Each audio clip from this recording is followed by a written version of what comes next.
So, the defense, didn't have a case. And you know what's crazy is that the Anthony family raised over like almost $700,000, from the GoFundMe, and they didn't buy a lawyer with that. The lawyer that they had, the defense attorney they had, was a public defender.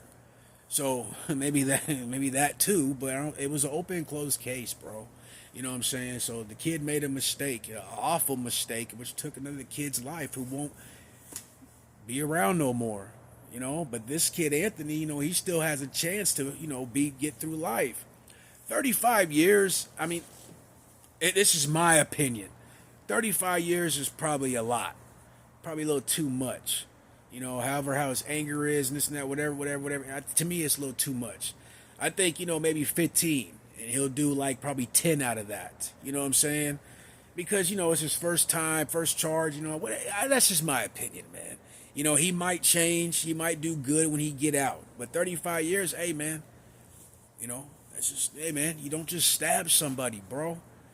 Even okay, check this out. If he was getting hit, let's just say the Metcalf boys were just plummeling to him or just even hit him 2 times.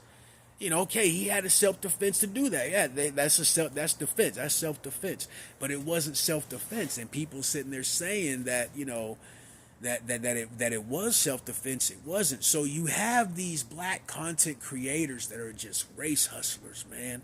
And it's so fucked up that people believe this shit without looking it up, whatever. And I watch their content just to see what they're saying. And man, they lying. They saying stuff that wasn't even said in the courtroom. And that's what's crazy. Ronald Martin's one of them. But Dominique Alexander, the guy that was the spokesperson for the Anthony family, he was a liar too. He walked in there and lied. He said all white jury, and it wasn't an all white jury. So you guys, listen, man. This is to the community that does not do any research.